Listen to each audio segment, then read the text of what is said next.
Hey, everybody, excited to talk about our last chapter in 10x is easier than 2x. We are doing chapter 6, build a self-managing company, which you guys, I was super excited about this chapter. Or I don't know, we don't even have any guys on this call. Girls, I was super excited about this chapter because this is what we want. This is what we want. So I read it this morning and then I came down, a quick ate supper and came downstairs and jotted some notes on, more like wrote like a 2-page paper actually. But I just started thinking, like, as I was reading this, especially, I mean, the stories were awesome. I loved both of them. I'm not going to talk about them. Um, you guys can share more. But as I was reading, probably the first like 20 pages, I was like, this is exactly what our goal is in our business. This is duplication right here. Duplication and leadership. Your goal, and you maybe heard this in videos and other team calls, but our goal is to work ourselves out of a job, really. Okay. Now that is partially true. I kind of have to backpedal with that because I'm like, wait, that doesn't mean like I'm never going to stop. I want to bring as many people to the top with me as possible. Okay. So I do have awesome leaders that know what they're doing and are very good at this. And, but I do have some leaders that are growing and have more to grow in yet, but your job, your goal is to have everybody be basically self-managing their own business, because what we do here is we do bring people in and we have to show them the way, right? We show them the way. We're going to hold hands, we're going to walk with them, we're going to match their steps, we're going to match what their goals are and what they want to do and what they're practicing themselves. But we want them eventually to do everything themselves. We don't want to like handhold our leaders to diamond. Eventually you have to like, it's like the bird, right? You got to shove them out of the nest. Right? And so I feel like that's what this chapter was about, is about showing you how these, he used several stories, but how these leaders, these companies, owners of companies, however you want to say it, started from being like a level one leader, and he talks about 4 levels of entrepreneurship. Basically, that level one is that you're doing it all yourself. And I mean, how many of us, like, that's what happens when you are doing it yourself? You don't have any who's with you, or you might have just a couple. You might have some toe dipping who's. You might have some people, and sometimes they're at all different levels of who, right? It sounds like Whoville, right? But, but like, it's a little different than that. But that's what he uses. He's like, who, not how, right? You want to work your way to get to who, not how. So I'll bring that up just really quick here too. But we want to move from doing everything ourselves to bringing those who's in. Like, who do we know that is going to do really, that is ready to do this with us? Who can we bring along with us? Do we ask that question all the time? Are you asking who is there? Who are you looking through your lists? Are you talking to people about the business? Who would be really good at this? And you want to bring those who's in with you, show them the way so that they can do the same. And it just duplicates and just goes and goes and goes and goes, domino, however you want to word picture, you want to look at it. Okay. So, but eventually you want to work yourself to a place where they're all also running their own businesses and they're managing and duplicating and creating leaders and bringing their who's in and all of that. And that's when it gets really fun and really exciting. And your job as a leader, I read this and it's not to get to the point of being a leader that is done and that you don't ever keep developing people, but you can fine tune things. You're still casting the vision. And like, I feel like with Plexus, we just still keep bringing people in. We still keep showing people the way. I mean, look at Celeste. She's a 12-star diamond or 13. I keep wanting to say 13. I want to say just 12. Did I just say that? Is she 13? I think so. Or 15? I don't know. I can't remember. She's up there. She's in the teens. Okay. So that is, or 12. Okay. Maybe she hasn't hit 13. I don't know. We're not sure. We better go back and look. But she's still joining people. She's still winning prizes. She's still helping people get started. If you guys follow her, you see how she posts. She doesn't stop posting about Plexus. She doesn't stop putting it in her story. She's still getting people signed up. She's still winning those monthly prizes. And she just is doing it so efficiently because she knows exactly what needs, she knows what her 20% is. She is giving away the 80%. If you know her diamonds, like we sat in Hawaii, we sat and talked to Rosalind Payne. She's amazing. And she talked to us at the diamond. I mean, I remember seeing her at the Emerald Extravaganza too, but she was at the Diamond Destination and she sat with us and visited for quite a while. And she is just the coolest, nicest person ever. If you guys don't know Roz, go follow her. She has quite the story. And she's a diamond too. And she a star diamond. I don't know what her stars are, but she's done the same thing. She has diamonds under her, and so the goal is to create and bring people along with you and create more leaders and more leaders so they can create leaders. It's that duplication. That's really what this chapter is about. So, the goal is to stop micromanaging, and that's a biggie. I mean, how many of you read that first part, evolve from micromanager to transformational leader? And I was like, ooh, check myself. Like, we don't want to be micromanaging all the time. We're guiding, right? And we're showing people the way. We're showing them our systems. We're explaining our comp plan, how this works. We're holding their hand. We're matching their pace. We're doing all of that. But the goal is to let them go, and show them how to do it and then stop managing, and there's times as a leader, you have to step in and you have to help and you have to redirect things and support in different ways. But the goal is that they then run their own team, and they do it in their own gifts and all of that. Yeah, their own giftings and their own 20%. Okay. I thought a lot about the 4 pillars while I was reading this, like this is really what we do.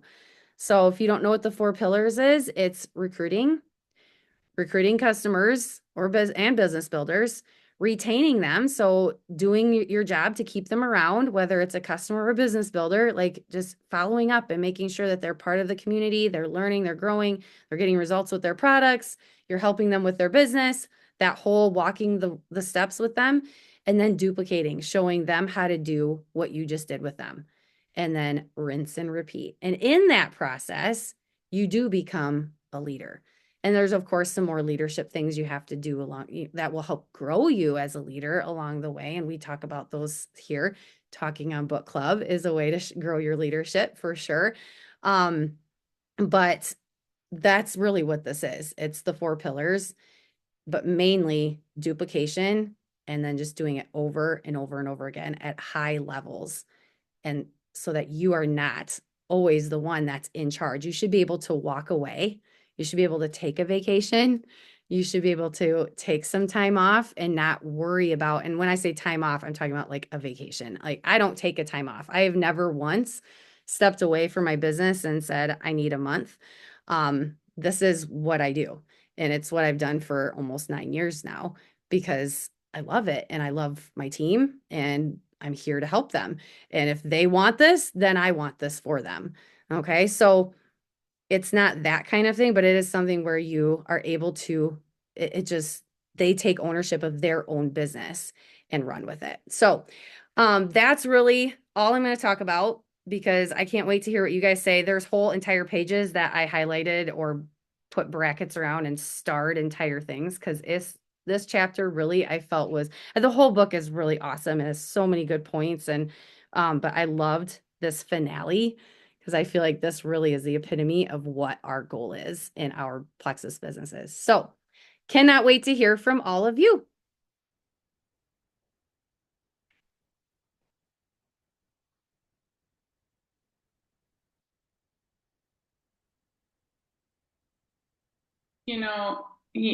He talks about how you can't afford not to get who's. And I feel like a lot of us feel like we have to be at a certain point in our business journey or a certain leadership level before we're qualified enough to get the who's. And I was talking with Gina and Jen about this last weekend on our road trip.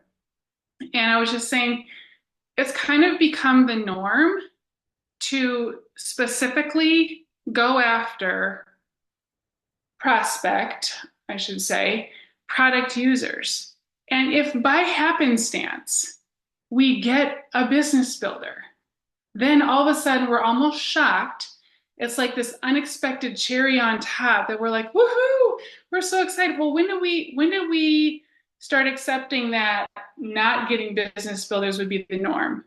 Like, when did we stop pursuing the who's that we really want to work this business with and being intentional with that? I mean, we still have to, obviously, we are branding and we are selling this product to people because it will help them.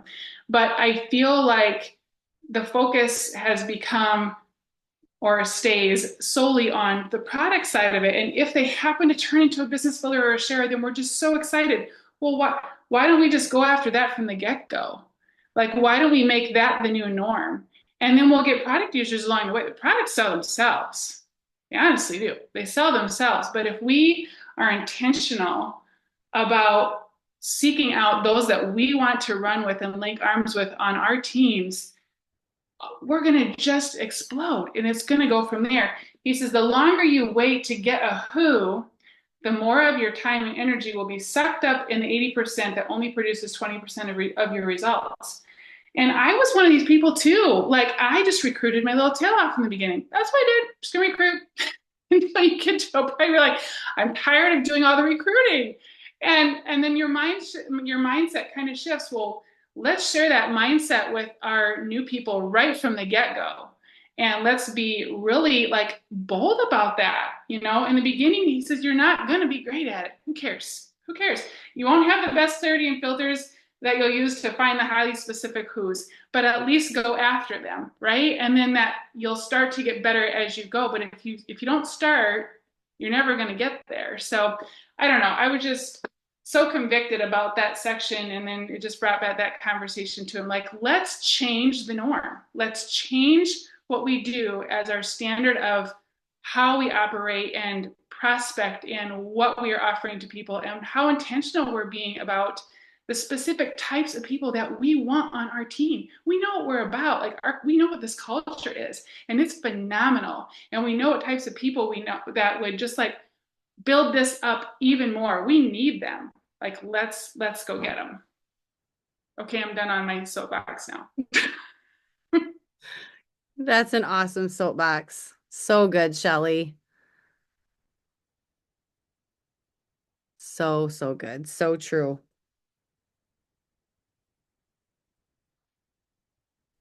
And I think to go along with that, Shelley, you have built such belief in the product, but in the business. I mean, there's not another business out there that we could be more proud to represent in the quality of the product, the quality of the leadership, the philanthropy that goes on.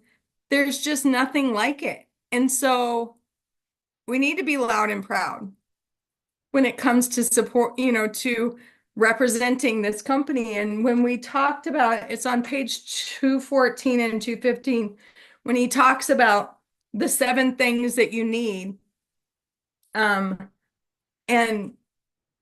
the story, we've got, all of it. Plexus has supplied all of that. And then we just weave what we bring to the story in it. And then it just becomes this beautiful, beautiful thing. And life just gets better and better. And so if we focus on, I know scripture tells us to focus on what is right, what is good, what is, true, what is lovely, all of those things.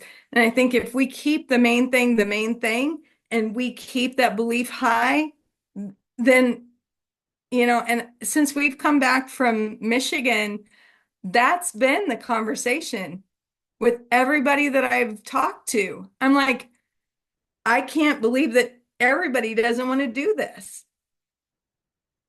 I'm trying to figure out how to not work full time so I can do this full time. It's crazy.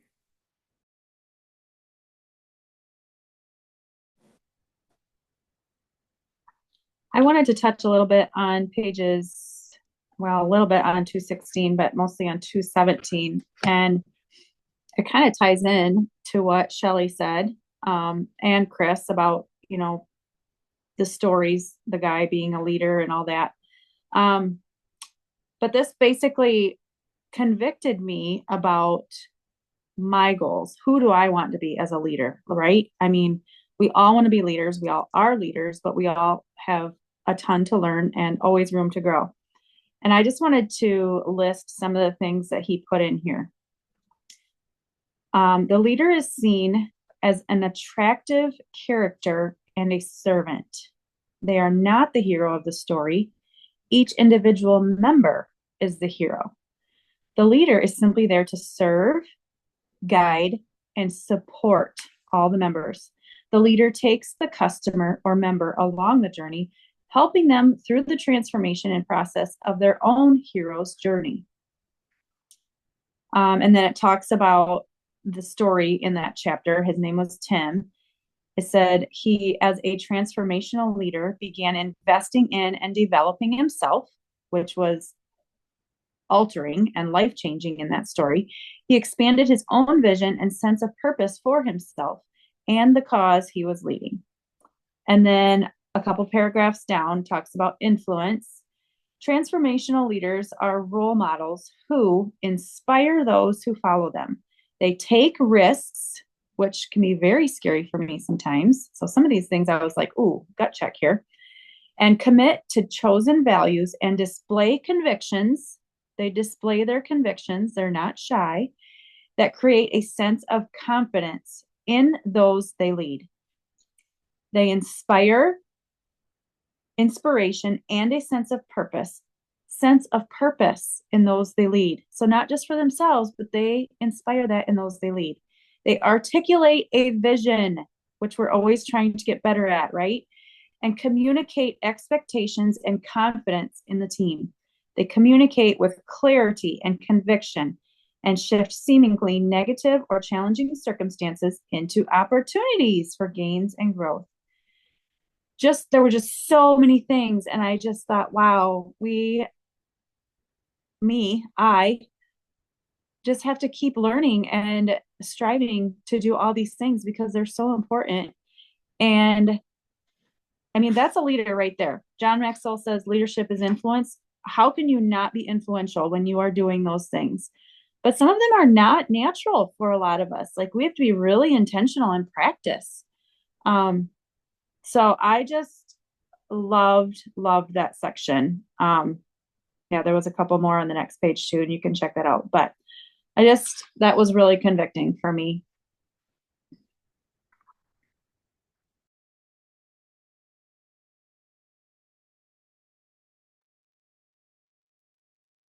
Yeah, I love that he talked through all that. I highlighted all of that as well.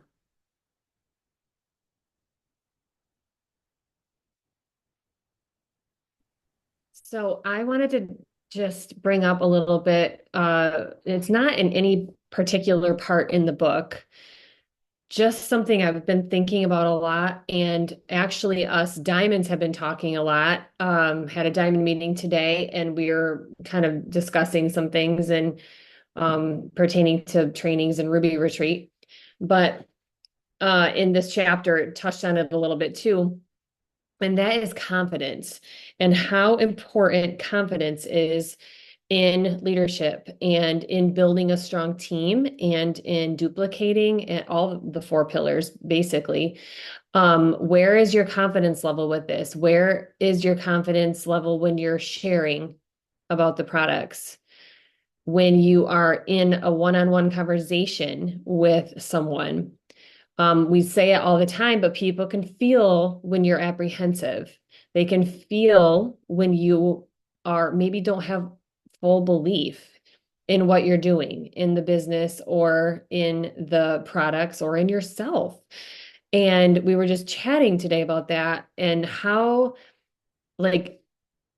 confidence ties in with influence, and influence is important. to grow business builders, to recruit people, you got to have some influence, but you have to come in that space very confident in what you're sharing and doing, because like I said, people will be able to tell if you're not, if you're a little unsure, if you're afraid, if you have a little bit of fear or whatever, that's going to show up. And so, just also business builders, team members, your team will follow a more confident leader versus a not confident leader, right? When you think about who you are following, are they confident people, people that have influence over you? Are they confident in what they're doing? Yes, for me. And that's who I want to follow. I don't want to follow somebody who's not quite sure what they're doing, or maybe they're a little afraid of sharing the business opportunity with someone because they don't quite believe in it. I want somebody who's going to lead me to the top, who's confident that we're going together, that we're going to do this together. That's somebody I'm going to follow. So think about that in your own leadership and what you're exuding to your audience and to people around you and your team members. Are you fully confident in what we have here and what you do and what you share, right? Because you should be, right? And I really think that will help your influence and help you with getting business builders.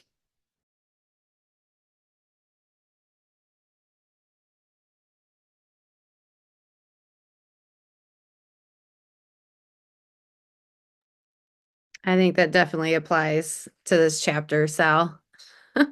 It does. And you can build that confidence because, like what Janelle said in that section, how did he become a transformational leader? Because he invested in and developed himself. That's how you become. And how do we do that here? You watch videos, you read the books, you participate, you listen to more than just, and that you do it.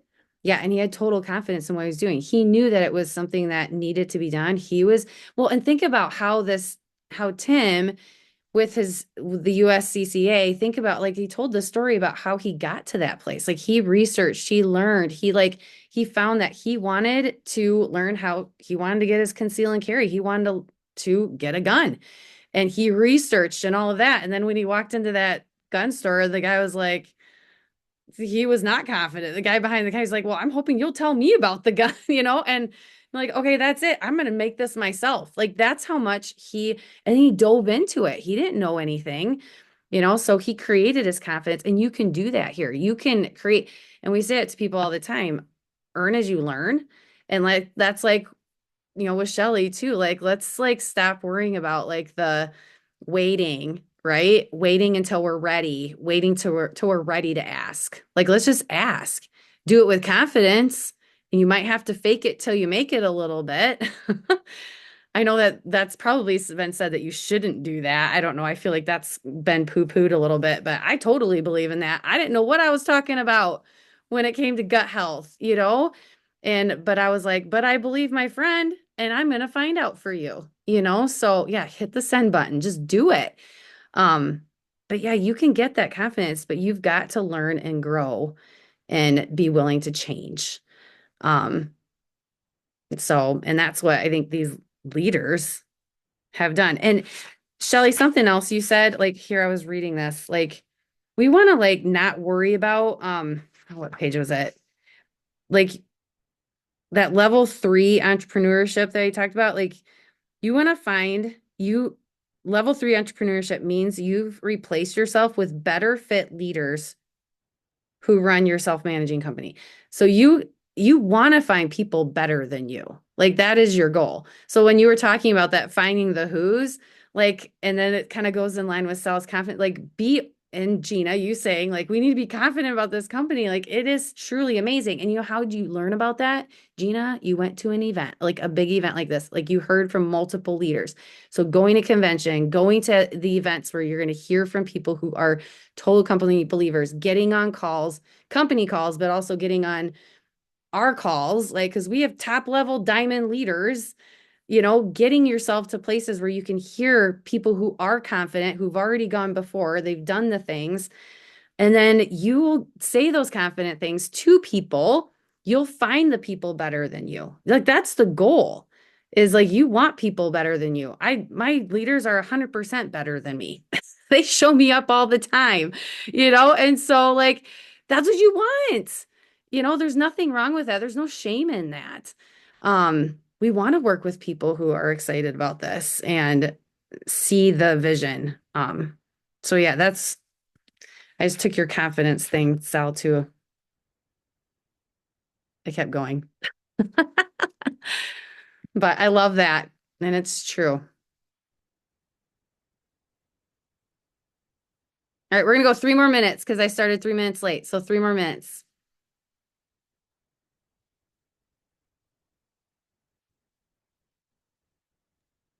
Well, I did love how he talked about being transformational a lot. You know, it was transformational. And, you know, we've heard the two different, you know, transactional versus transformational.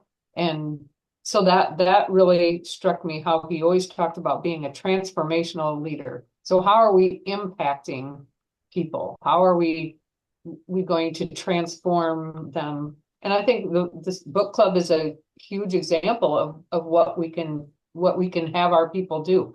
You know, that this can be transformational for their marriages, for their, you know, for their mothers or fathers, you know. So I that transformational word really stuck out to me, not struck out. I gotta go to bed. It struck you. That's It okay. struck me. Struck you as the right word. That's okay. I totally agree. And he talks about too the whole with that transformational, he talks about the who, not how in every area of your life.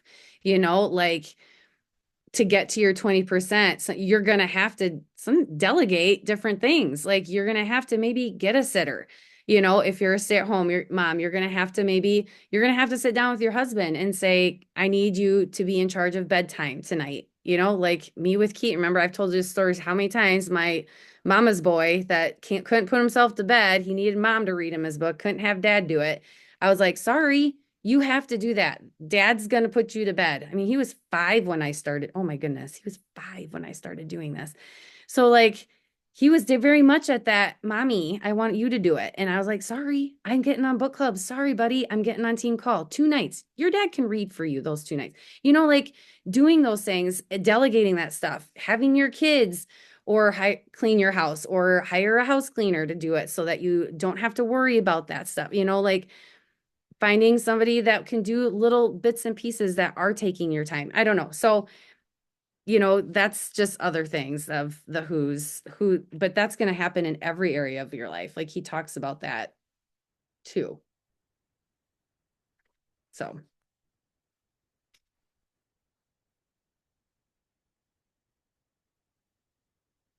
And some of those things are going to help your business. And I think sometimes we have to take it out of our own hands. Like we need to, like, if we want big goals for ourselves, we do have to delegate in other areas. We have to do that in our business. We can't do it all ourselves. If you do it all yourself, you will run yourself ragged. You want other people to do this with you.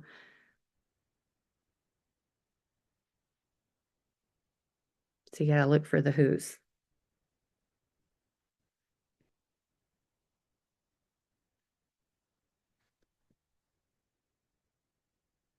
Any other thoughts?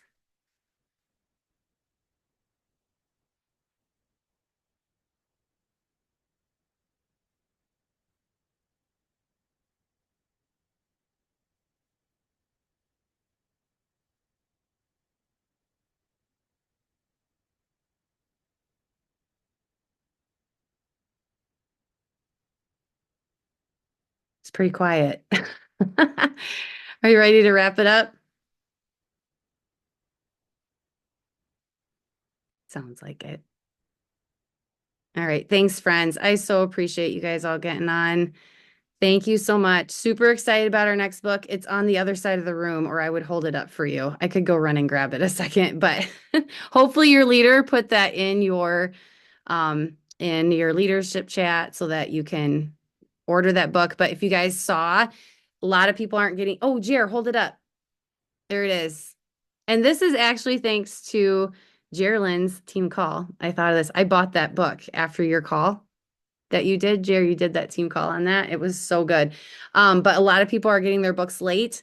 So we're doing a power hour or power half hour next week, Thursday. Okay, so jump on yet. We're all going to work together during that 30 minutes, and then we'll start that book the following week, and we'll have the chapters. That schedule will come out probably in the next week or so. Okay, so thanks, you guys. Appreciate you jumping on, and yeah, have a great weekend. See ya.